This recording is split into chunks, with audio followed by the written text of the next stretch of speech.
Notebook से भी पतला है। ये देखिए एप्पल फैन बॉय जैसी खुशबू आ रही होगी मेरे, वो हो जाता हूँ थोड़ा फैंसी हो गया। इसमें फैन ही नहीं आता है। मतलब मैंने 2006 में अपना पहला कंप्यूटर खरीदा था। कम कस्टमाइजेबल होना भी एक पॉजिटिव पॉइंट है।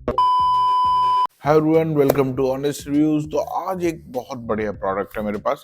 एक्चुअली मैं अपने ही प्रोडक्ट से रिव्यू कर रहा हूँ, तो मेरे पास उस सीरीज में आज एक प्रोडक्ट है। अगर आप स्टूडेंट हैं, कंटेंट क्रिएटर हैं, बहुत सारा रिसर्च करना पड़ता है, यूट्यूब देखना है, नेटफ्लिक्स देखना है, स्क्विड गेम्स देखनी है, कुछ भी अगर आप एक कंप्यूटर में यूज करना चाहते हैं तो ये प्रोडक्ट आपके लिए है। तो ये है मेरा मैकबुक एयर M1। यस, ये है मेरा मैकबुक एयर। मैं इसको यूज़ करता हूँ डेली लाइफ में। अभी इसके बारे में हम बात करते हैं।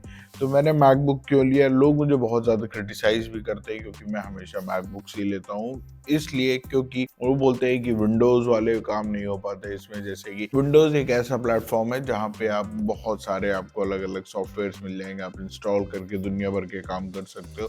बट टू बी ऑनेस्ट, मुझे विंडोज़ से मैक हमेशा ही अच्छा लगा है।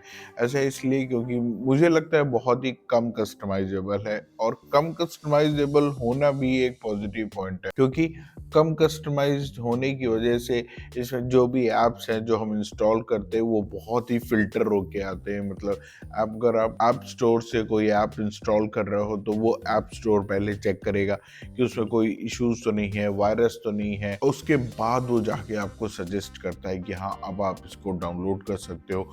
तो मेरे को ये चीज़ बहुत सही लगती है। मैंने 2006 में अपना पहला कंप्यूटर खरीदा था। उसमें बार बार वायरस आता था, मुझको उसको फॉर्मेट करना पड़ता था।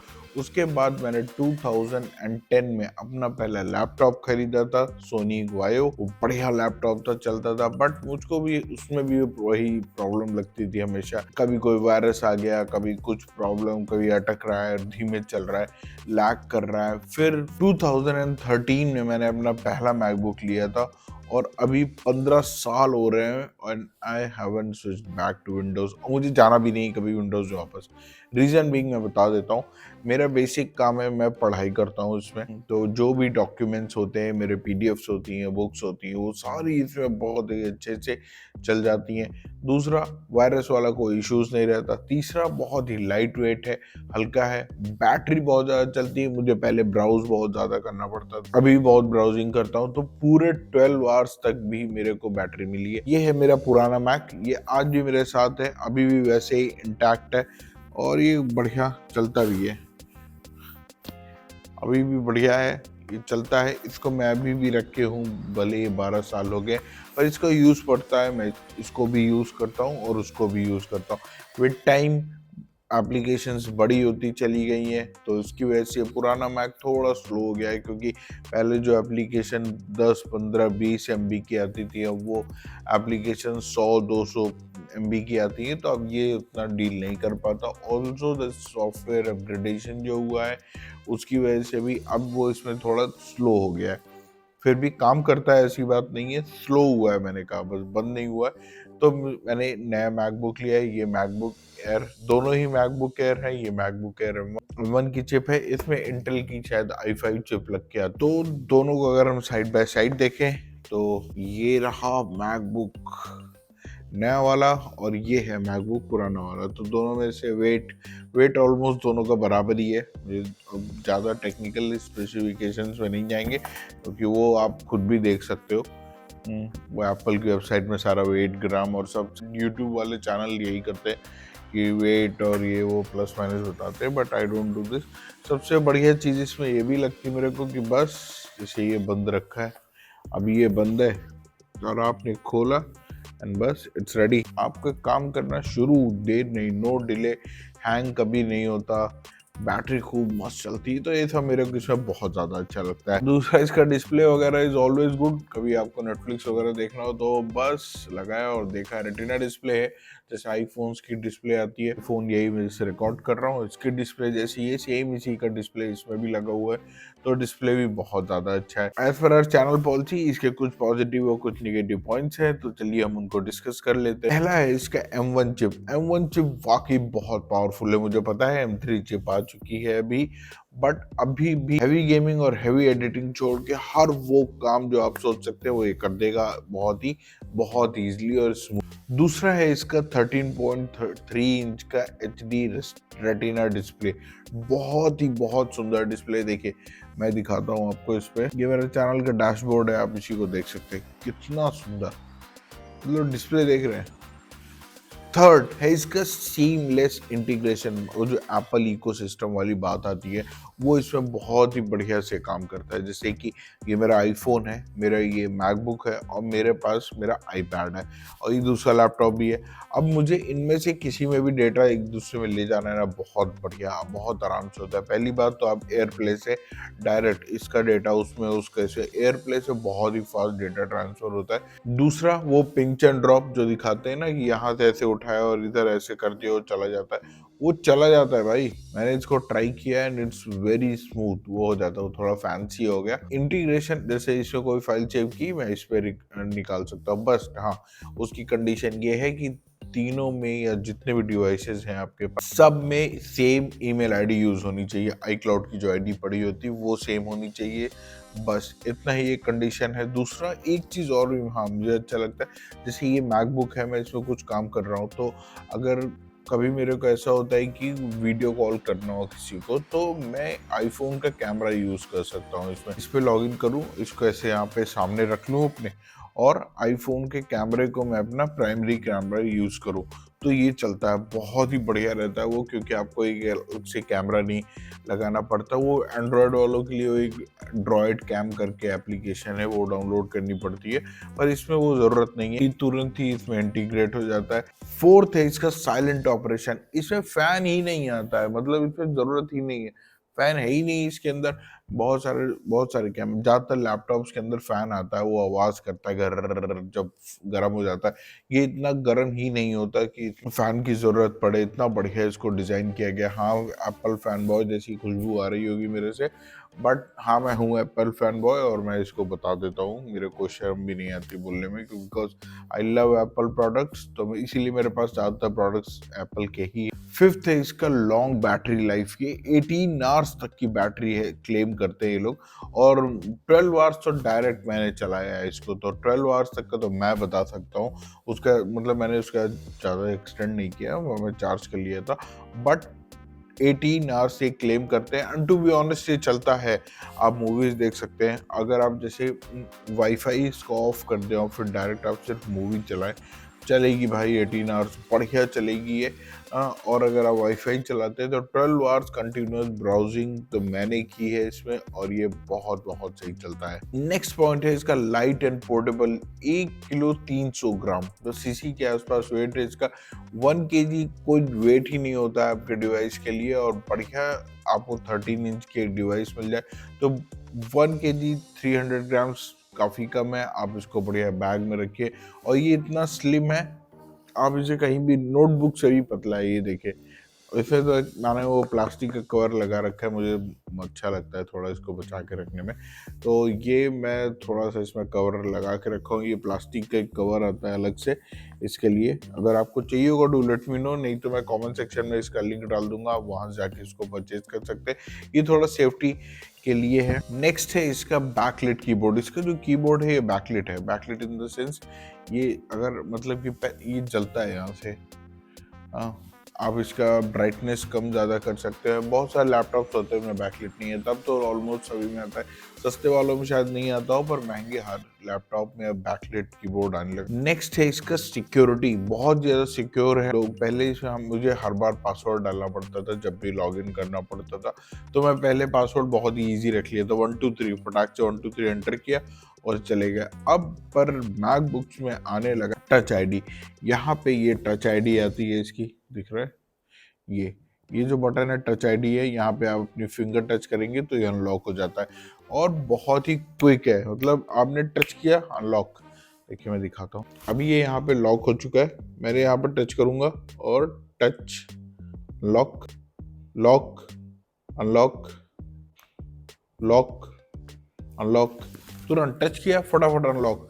ज़्यादा टाइम नहीं लेता, तो ये बहुत ही सीमलेस है। अगर आपको काम करना है और आपको बहुत जल्दी खोले, तो विंडोज़ के लैपटॉप में कभी-कभी मैं देखा हूँ, उनको आप खोलेंगे, वो घूमता है, फिर खुलता है, फिर लोड होता है। इसमें ऐसा नहीं, इसमें आपने खोला, टच किया and you are ready to go. Next है इसका फेस टाइम एचडी कैमरा। जो इसका कैमरा है जो आगे लगा हुआ है, वो बहुत ही बढ़िया क्वालिटी का वीडियो प्रोड्यूस करता है। आई मीन अगर आप किसी से वीडियो चैट करना चाहते हैं, रूम में लाइटिंग बढ़िया है, तो आपको वीडियो कॉल बहुत अच्छा जाएगा। आपको ऐसा नहीं लगेगा कि बहुत ही डिस्टॉर्टेड है या अलग से एक वेबकैम लगाने की ज़रूरत है। कुछ वीडियोस तो आप, अगर आप वीडियो क्रिएटर हैं और अगर आप ओबीएस वगैरह का यूज़ करते हैं वीडियो बनाने के लिए, तो ये आपके लिए बहुत बढ़िया है। ओबीएस एकदम स्मूथली काम करता है इसमें। आप अगर ओबीएस के लिए आपको लगता है, वो कभी-कभी आप फेस वाले वीडियो बनाते हैं ना, ग्रीन स्क्रीन लगा के, मैं आपको इसकी एक बात बताता हूँ। अगर आप OBS यूज़ करते हैं और आप वीडियो बनाना चाहते हैं विद ग्रीन स्क्रीन, वो पढ़ाने वाला टीचर्स नहीं आते, कोने में टीचर्स आते हैं और फुल स्क्रीन में आप आते हैं और वीडियो बनाते हैं, इसमें आपको कुछ भी ज़रूरत नहीं है। आई मीन इसमें ऑटोमेटिक सॉफ्टवेयर है, उसमें आप ग्रीन स्क्रीन बैकग्राउंड ऑटोमेटिक लगाता है, ये इनबिल्ट है इसमें। पीछे ग्रीन बैकग्राउंड लग जाएगा आपका, और आप OBS में जाके वो क्रोमा की से फिर उसको आप हटा सकते हैं। यानी कि अगर आप OBS का यूज़ कर रहे हैं इसमें पढ़ाने के लिए, तो आपको एक्सटर्नल वो ग्रीन स्क्रीन और इन सब की ज़रूरत नहीं पड़ेगी। बहुत ही स्मूथ चलता है OBS, इसमें वीडियो रिकॉर्ड करिए और आप पढ़ा सकते हैं आराम से। नेक्स्ट है इसका टच एंड फील, जो मैं आपको बताना चाहूँगा। पूरा एल्यूमिनियम बॉडी का है। विंटर्स में बहुत बहुत ठंडा रहता है, तो सुबह सुबह जब मैं आके इस पर बैठता हूँ या काम करता हूँ, तो मुझको बहुत ठंडा लगता है। इसका जो पैड आता है, ये पूरा एल्यूमिनियम का है। जितना भी ये दिख रहा है, हाँ ये रोज गोल्ड कलर है, कोई जज नहीं करेगा, आई लव गोल्ड कलर। ये ग्लास है टच पैड का। टच पैड बहुत ही बड़ा है इसका। जो एप्पल के स्टैंडर्ड टच पैड्स आते हैं अलग से, वैसा ही टच पैड इसमें इनबिल्ट दिया गया है। इस वाले का, इसमें जो टच पैड है वो थोड़ा सा छोटा है, बट इसका टच पैड काफी ज्यादा बड़ा दिया गया है। पहले छोटा आता था, पर फिर लोगों ने बोला कि इतना सही नहीं है, तो अभी इसका टच पैड थोड़ा बड़ा आने लगा है। ऑल्सो अगर हम इसके म्यूजिक की बात कर लें, स्पीकर्स की बात कर लें, तो पहले एप्पल के ये वाला जो लैपटॉप है, इसमें जो है स्पीकर्स यहाँ पे दिए रहते थे, पीछे यहाँ बार पे। तो जब गाना बजता था तो यहाँ से रिफ्लेक्ट होकर साउंड आता था। तो उस टाइम पे 2013-14 तब ये साउंड सुनने में लगता था वाह क्या साउंड है, क्योंकि तब मैं सोनी वायो से मैं इस पे शिफ्ट किया था, तो उस पे जो स्पीकर थे, जब वो लिया था तो अच्छे थे, बट जब मैंने ये लिया तो मुझे इसमें बहुत ही अच्छे गाना सुनाई देता था। उसके बाद से जब मैंने ये लिया, और इसके जो स्पीकर से यहाँ साइड पे, इधर और इस साइड पे, यहाँ पे इसके स्पीकर्स हैं, और ये स्पीकर्स इतना बढ़िया बजता है, गाना एकदम